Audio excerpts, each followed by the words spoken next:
Well,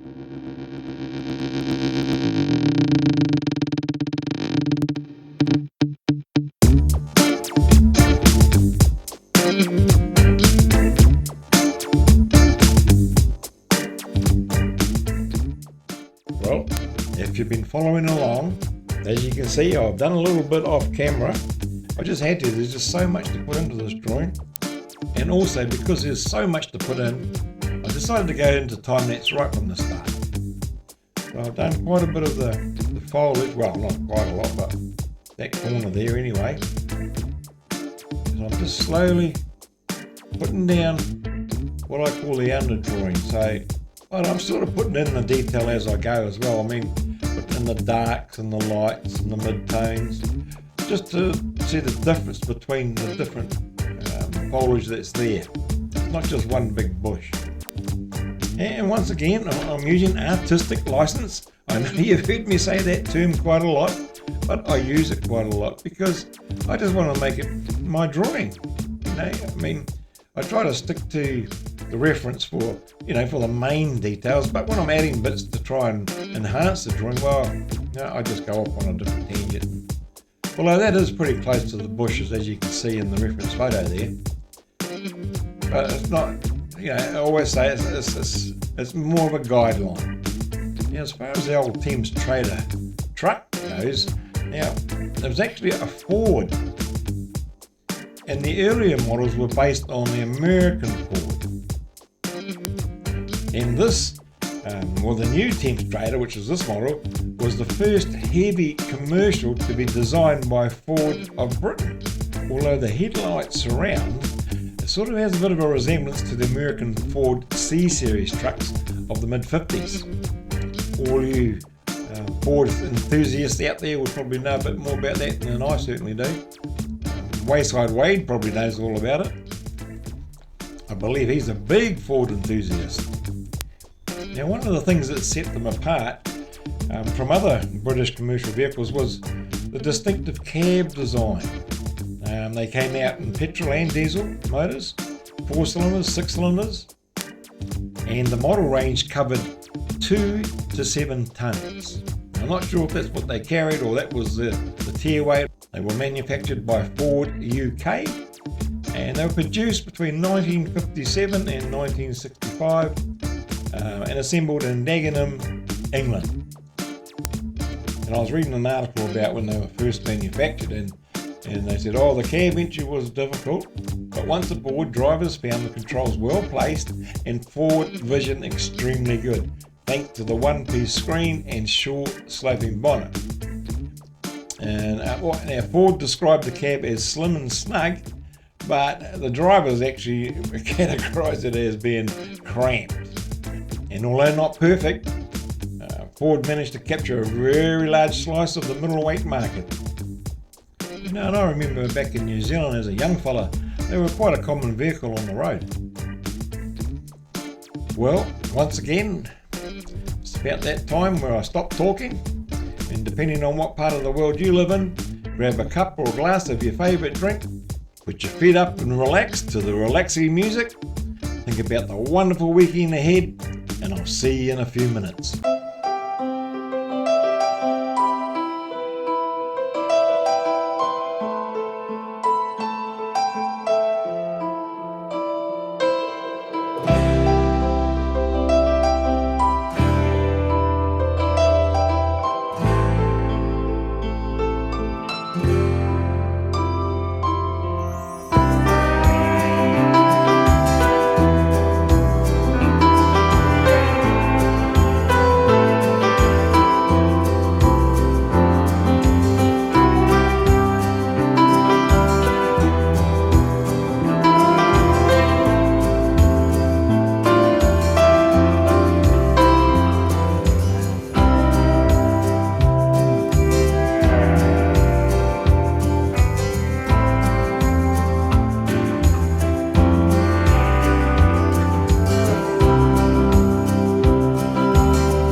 few little tweaks to do to it yet. It's not quite there, but overall I'm pretty happy with the result, and I hope you've enjoyed it just as much as I've enjoyed sharing it with you.